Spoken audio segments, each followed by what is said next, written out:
Well, good morning, good afternoon, or good evening, whichever one applies to you. It's actually afternoon on Easter Sunday as I'm making this, and I hope you guys had a decent Easter in spite of everything and that you're all doing okay. First off, this week, I want to just kind of tell you what you need to do.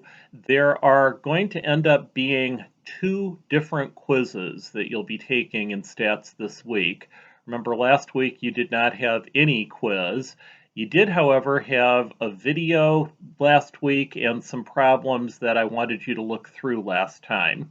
One of the quizzes that you'll have this week will be about hypothesis tests, about Z and T tests, which you did learn about last time. The other one goes along with what this video is about. It'll be something that should be the easiest thing in the world for Jack because he's done it before. And it's going to be about correlations. Correlations are a way that we talk about how two variables go together. Everything we've done in stats so far, we've just looked at one thing at a time. Even when I compared two different samples, I was still just looking at the same characteristic on those two different samples. Now we're going to look at two different things at the same time and see how they relate to each other. The way we look at two variable statistics is using what's called a correlation. And all a correlation is just a relationship between two variables. What we're going to try and do is see as one thing increases, can I tell whether the other one is going to go up or down? Mostly what this video today is just a bunch of examples of correlations so you can try and get an idea of what they are and how they work. And that's what we're going to look at today. The way we most often show correlations is using what's called a scatter plot. That basically just means you make a bunch of dots that you're plotting basically on graph paper to show how things relate to each other. The graph that you're looking here, the scatter plot you're seeing, is showing a relationship between freedom and happiness. It's basically saying that the happier countries tend to be the most free, and the countries that aren't as happy tend to be less free. If you look at the bottom left, you'll see countries in Eastern Europe like Ukraine and Moldova and Belarus. Those are countries that have very little freedom, and they also end up being some of the least happy countries in the world. On the other hand, you notice the happiest country in the world is Iceland. I actually went to Iceland about 10 years ago, and that's true. They are a very happy country. They're also a country where the people are very free. They can pretty much do whatever they want, whenever they want, and they appreciate that. Now, the headline that went with this originally said the key to happiness is freedom, not money. And I went to Iceland right after they had had a huge economic crash, and their economy had totally tanked, and pretty much nobody had any money at all. And yet, they were still a very happy country. So, again, you can see when one thing goes up, the other one also goes up.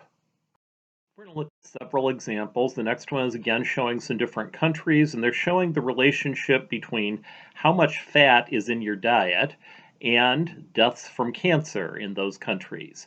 And you can see that places that eat a high-fat diet, places like the United States, but even more so, New Zealand, Denmark, the Netherlands, places like that, tend to have the highest rates of cancer in the world.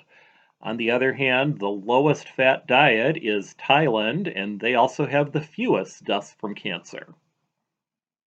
Here's a scatter plot that's showing experience and income. Basically, they're saying the longer you've worked at a job, the more money you're probably going to make. I can certainly say that's true with me. I've been at Garrigan pretty much forever. When I first started at Garrigan, I actually got 2/3 of $11,000, and fortunately I make a whole lot more than that now. This scatter plot is showing the relationship between preventative maintenance and cost of service. What they're showing here is how long you put off having maintenance on your car if you delay it from the optimal time by different amounts. And basically they're saying the longer you delay getting your car serviced, the more it's likely to cost you because of various things that go wrong. This is kind of an interesting little graph that talks about income and religious attendance. They also have like red states and blue states highlighted on here. But the point they're making here is the states that are the poorest overall tend to have the highest amount of religious attendance, and wealthier states tend to have lower religious attendance. I went to grad school in the poorest state in the country, in Mississippi, and that is the state where more people go to church each week than any other. On the other hand, when you look at states like Connecticut and New Jersey and Massachusetts, those are the wealthiest states in the country, but a lot fewer people go to church. It's just an interesting relationship to see. This graph is showing grip strength and arm strength, and the idea is typically when one of those is higher, the other one is too. Here they've got a relationship between height and weight. And the idea would be that taller people tend to weigh more than shorter people. Now, something you probably noticed looking at these scatter plots is they typically are not perfect. That's because there are short, fat people and tall, skinny people, and you don't necessarily have exactly a relationship that as people get taller, they have to end up weighing more, but the general trend is upward. The next scatter plot is showing the relationship between car weight and gas mileage. Heavier cars tend to get worse gas mileage than lighter cars. I can relate to that. I used to drive a Chevy Metro, and it weighed nothing. It was really kind of a horrible car, but the advantage it had is it got wonderful gas mileage. It would routinely get 40 to 45 miles a gallon. Now I drive still not a big car, but it's a much heavier car than the Metro was, and it gets poorer mileage.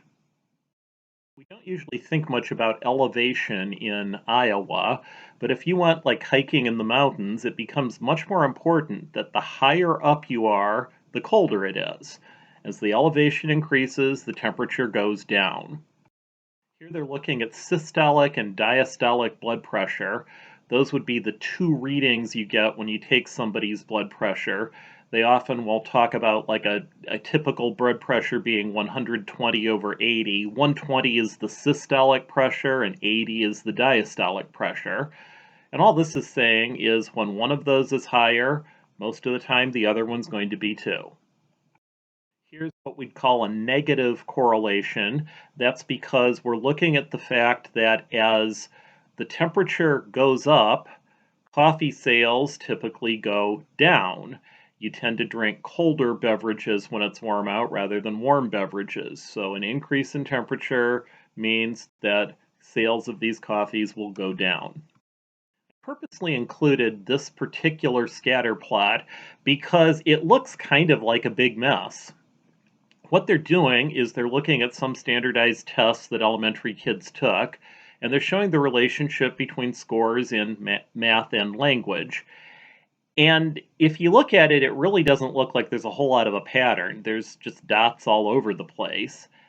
It is a little bit more concentrated as you go from the bottom left up to the top right. What we would say on this one is that there's a very slight positive correlation. It's not a real strong correlation where you can definitely say that people that did better in math also did better in language, but there is a slight trend that when one is higher, the other one's likely to be higher too.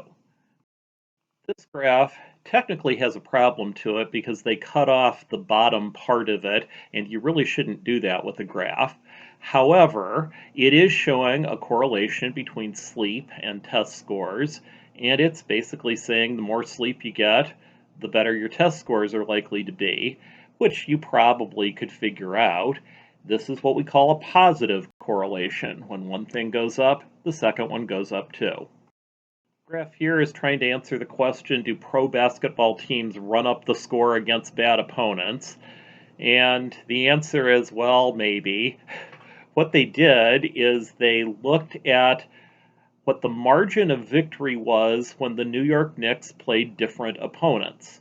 And they did figure out that when they played better opponents, the margin of victory tended to be lower than when they played bad opponents, which your common sense could kind of tell you. I mean, when Garrigan plays Eagle Grove in anything, it's probably going to be a pretty big victory. On the other hand, when you play Algona High, it's probably not going to be quite as big a margin. Here they're looking at the ages of married couples, and basically they're figuring out that, yeah, older husbands tend to have older wives, and younger husbands tend to have younger wives. This one is showing a comparison between how well lawyers did when they took the law school admissions test and how much money they ended up making. And in general, people that did better on the test tended to make more money. That's again what we call a positive correlation. Now, I'm not a physicist at all, but I can tell, looking at this picture, that we have a very strong negative correlation. Basically, it's saying when electrical resistance gets higher, the temperature's going down. I always throw this graph in every year when I teach statistics, and of course it's showing the effect of beer drinking on achievement. They actually did have some college kids drink more and more beers, and then they saw what grade they got on a test after they drank it. And this is also a negative correlation. The more you drink, the less likely you are to do. Now, on the other hand, I will have some people that notice, we've got somebody that drank a 12 pack there and they still passed, so hard to say exactly what's going on with those.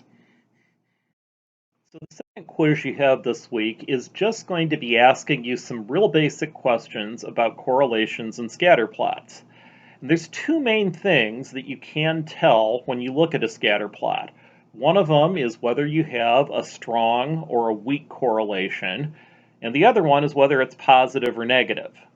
Strong and weak really comes down to, are your dots packed really close together or are they spread wide apart? And positive and negative, it really boils down to, is the pattern going up or down as you go from left to right. Here's a whole bunch of scatter plots that kind of sum all of that up. If you look at the first two, you'll notice that the dots are going up from left to right. That's how I know that these are positive correlations. On the other hand, the one on the top there is packed a lot more closely together than the one right below it. That's why I say the first one is a strong positive correlation, but the second one is a weak positive correlation. If you look on the right-hand side, the top right is really a very strong negative correlation. It's even stronger than the positive one that's next to it. They also showed you a moderate negative and a weak negative. And again, the idea is the more spread out those dots are, the weaker it is. The bottom left, you have one with no correlation where you really can't see any pattern to those dots at all. Everything in this picture is some sort of a positive correlation, but by far the strongest of them is number 2. On number 2, we have an almost perfect positive correlation. That's because almost everything is in a straight line. There's one exception, one outlier, but everything else is right along that line. So again, positive goes up as you go from left to right, negative goes down as you go from left to right. Strong and weak are how close are things to being in a straight line. So for instance, the very first picture on this screen is a perfect negative correlation. Next to that is a fairly strong, although not anywhere close to perfect, negative correlation.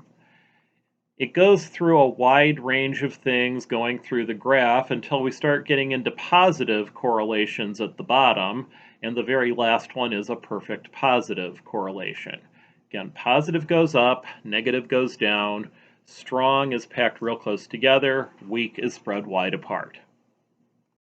And that's this week's video. Again, if you haven't looked at the stuff about Z and T tests, the second half of hypothesis testing from last week, you do want to make sure you go through that and take that quiz. And then there is a second quiz that's just showing you a bunch of scatter plots and asking you some quick questions about them. The hypothesis test one is the one that actually takes a little bit of effort. This one, I'm hoping everybody gets a perfect score on. So with that, we'll wish you well, have a good week, and we will talk to you next time.